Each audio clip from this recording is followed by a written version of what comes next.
What is quitting and what is winning? It gets a little bit philosophical. I'll tell you where this is coming from. Justin Gaethje has referred to Charles Oliveira as a quitter. Dustin Poirier came out in Oliveira's defense and go, well, not so fast. There's been some times throughout his career where he's letting up, but he sure as hell didn't quit. In his last fight with Michael Chandler, he had an opportunity to. He didn't. He came back, stopped him, and left with the championship.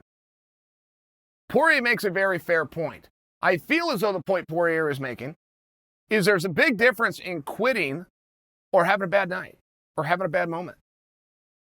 Not competing to the best of your ability. It's very tough. It's a very tough and interesting one. And when should you get out of a fight? When you know that you're beat, should the fight be over? Or should you push right through to the end? And I realize that a lot of the guys that do, we look at very fondly. There's a real respect within this sport. We also have to explain to them who we are, who they are, and when their daily allotment of applesauce is going to be coming in, right? There's not an intelligence with doing that. There's not an intelligence or an honor with a coach leaving you out there. The moment you know you cannot win the fight, get out. I mean, in all fairness, that's an intellectual standpoint that many coaches do not do. If you are a meaningful coach, trainer, you've been around the sport for a very long time, and you have never stopped a fight, you're terrible. You should know that about yourself. If you are leaving a guy out there who is getting demolished, who's going into the fifth round, he's down 4, he's completely exhausted, his eyes shut, his nose broken, he hasn't landed a punch in 15 minutes, and you're sending him back out there to deliver some kind of a message to somebody, it's a very baffling thing. So at what point are you a competitor? What point do you use intelligence? And what point do you just get beat? Or what point are you a quitter? It's a tough one, and I'm just suggesting it for you, but the same thing goes with win. I mean, there's a little bit of a dialogue. What is a win? Do you have to get your hand raised to win? Is that it? Is it that black and white? Because I'll tell you, right now, looking at the bullet, nobody is planning to beat the bullet. Nobody expects anybody that we've seen in fighting that can make 125 pounds to beat the bullet. But it is a major win. You don't take the belt off her. You don't get your hand raised. If you win a round, one of those 5 rounds, they'll put you on SportsCenter. If you get into an exchange, a back and forth with the bullet, and you come out with the better of it, they'll put you on SportsCenter.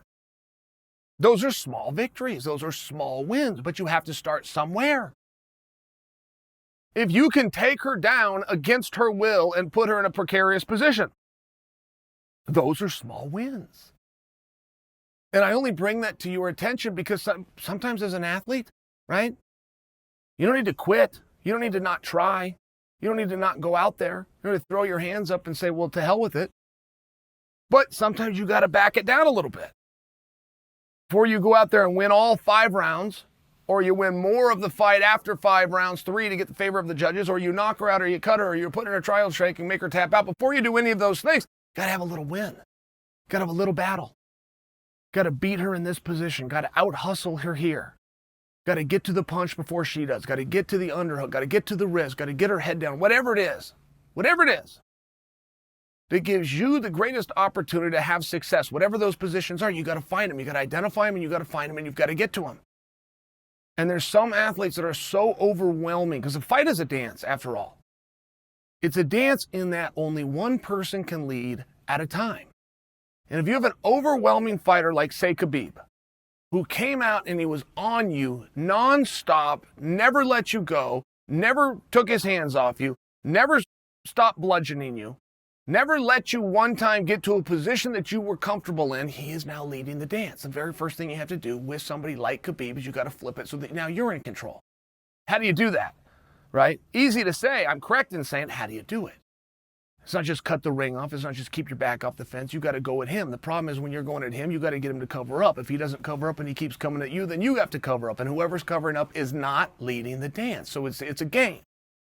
It's a game. It's nonstop. What is quitting? What is being smart? What is winning?